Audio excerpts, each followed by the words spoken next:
नमस्कार, welcome in Agarwal classes. और जो टॉपिक चल रहा है इकोनॉमिक्स का वो है Indian economy on the eve of independence. ये इसका फोर्थ पार्ट है। 3 पार्ट इसकी वीडियोस में ऑलरेडी बना चुकी हूँ। आई होप आपने वो वीडियोस देखे होंगे। लाइक सब्सक्राइब जरूर कीजिएगा।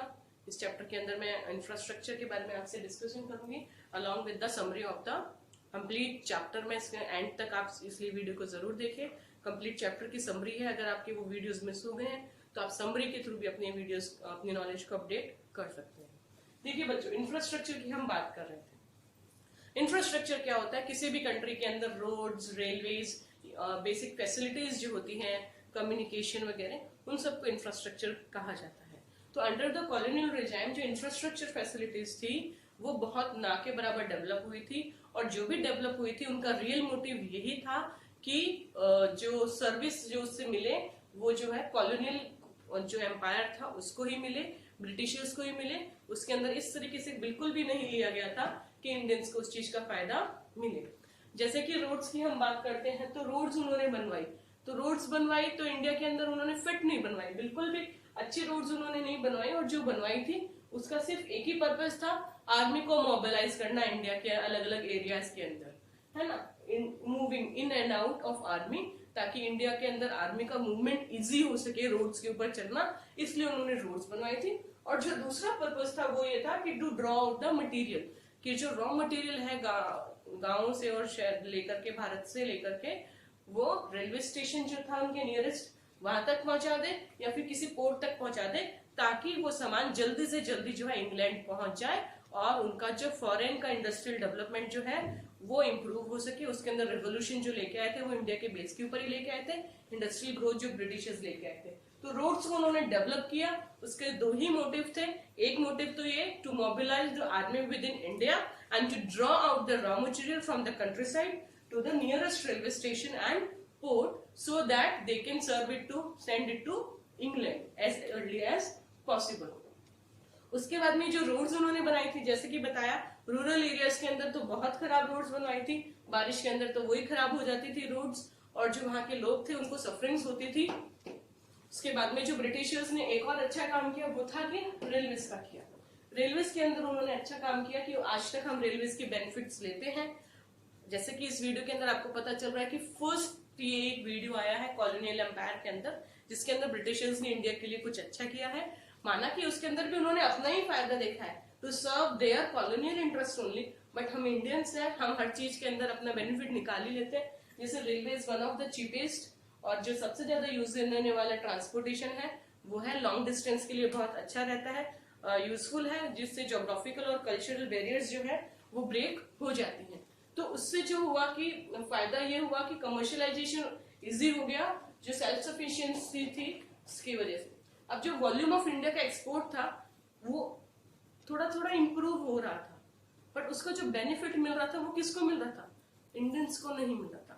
रेलवेज के थ्रू एक्सपोर्ट तो बढ़ रहा था, बट उसका फायदा इंडियंस को नहीं मिल रहा था। उसका जो फायदा मिल रहा था वो मिल रहा था ब्रिटिशर्स को मिल रहा था।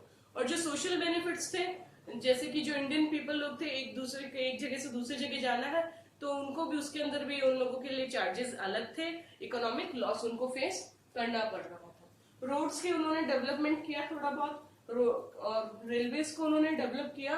Along with this they have colonial ने कुछ मेजर्स, कुछ कदम जो उठाए थे वो सी रूट्स को भी मूव करने के लिए करवाए थे, बट ये जो एफर्ट्स किए थे दे वर फार फ्रॉम सेटिस्फेक्शन। तो जो इनलैंड वाटरवेज जो उन्होंने उस वक्त डेवलप करवाया था वो भी सेटिस्फैक्टरी नहीं था। दो the canal was build eight huge cost to the government exchequer, yet it failed to compete with the railways, which soon transferred the region running parallel to the canal and had to be ultimately abandoned. उसको बाद में फिर रोक देना पड़ा। जो uneconomical उन्होंने बनाई थी coast canal on the Orissa coast के ऊपर, जो इनलैंड वाटरवेज उन्होंने बनाया था, उसके बाद में उसको अबेंडन उनको करना पड़ा था।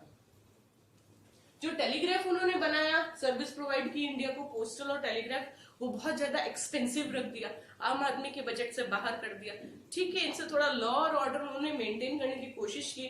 जो पोस्टल सर्विसेज थी वो एक पब्लिक पर्पस के लिए थोड़ा सर्व कर रही थी, बट ये सब फैसिलिटीज जो थी वो ऑल थ्रू हम कह सकते हैं कि इनएडिक्वेट थी। तो हम इस तरीके से कह सकते हैं इंफ्रास्ट्रक्चर उन्होंने ना के बराबर डेवलप किया, सेटिस्फैक्टरी लेवल पे नहीं किया, जो कुछ भी किया इन बेनिफिट्स को डेवलप किया, अगर रोड्स को किया, रेलवेज को किया, पोस्टल को किया, तो सिर्फ और सिर्फ खुद के बेनिफिट के लिए किया, इंडस्ट्रियल रेवोल्यूशन इन ब्रिटेन के लिए किया। तो ये हो गया इंफ्रास्ट्रक्चर के बारे में। अब मैं पूरे चैप्टर को आपको समराइज फॉर्म में आपको बताती हूँ कि क्या इंडिया के टाइम पे जो इम्पैक्ट हुआ था, ब्रिटिशर्स का जो कॉलोनियल रूल आया था, उसकी इंडियन इकोनॉमी जो है वो एडवर्सली इफेक्ट हुई थी। सबसे ज्यादा जो एग्रीकल्चर सेक्टर था that was already saddled with surplus labour, क्योंकि वहां पे जो है कैपिटल गुड्स जो थे वो नहीं थे, जो लेबर्स थे इंडिया की वो मतलब सरप्लस में हो गई थी, उनके पास कोई रोजगार नहीं बचा था, इंडिया की लेबर जो थी वो सरप्लस हो गई थी। और जो इंडस्ट्रियल सेक्टर था that was crying for modernisation, diversification, capacity building and public investment, but कोई उनकी सुनने वाला नहीं था, क्योंकि सुनने वाले हमारे जो थे ब्रिटिशर्स वो खुद अपना ही खजाना भरने में लगे हुए थे ब्रिटेन का। और जो एग्रीकल्चर की बात हो गई, एग्रीकल्चर सेक्टर पुअर कंडीशन में था, इंडस्ट्रियल सेक्टर था उसके अंदर कैपिटल गुड्स का मैन्युफैक्चरिंग नहीं हो रहा था, एम्प्लॉयमेंट जो था बिल्कुल भी नहीं था।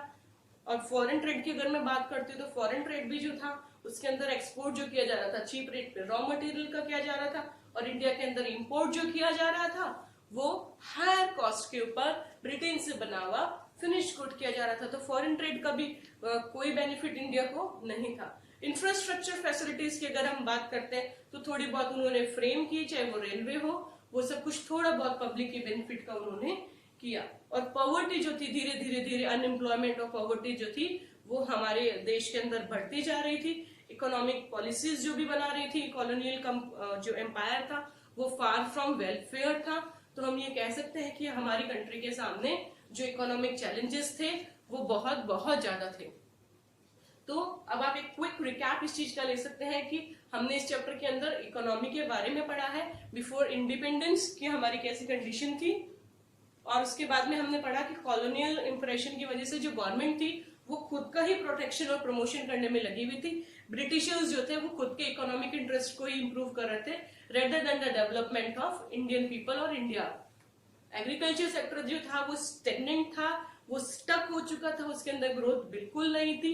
जो लार्जेस्ट सेक्शन ऑफ इंडिया का था वो पॉपुलेशन का डिपेंडेंट ऑन एग्रीकल्चर था।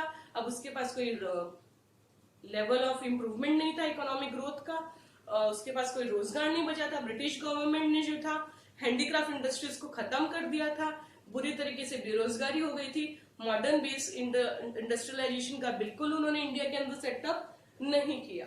और उसके बाद में फॉरेन ट्रेड के बारे में मैं बता ही चुकी हूँ आपको कि फॉरेन ट्रेड में भी हमारे इंडिया को एक्सपोर्टर जो हुआ करता था उन्होंने एक अच्छा खासा इंपोर्टर बना करके छोड़ दिया। पब्लिक हेल्थ फैसिलिटीज कुछ नहीं थी, नेचुरल कैलामिटीज फेमाइन वगैरह भारत में आते थे, तो उसकी वजह से जो हमारी मोर्टेलिटी रेट थी, डेथ रेट जो थी वो बढ़ती जा रही थी।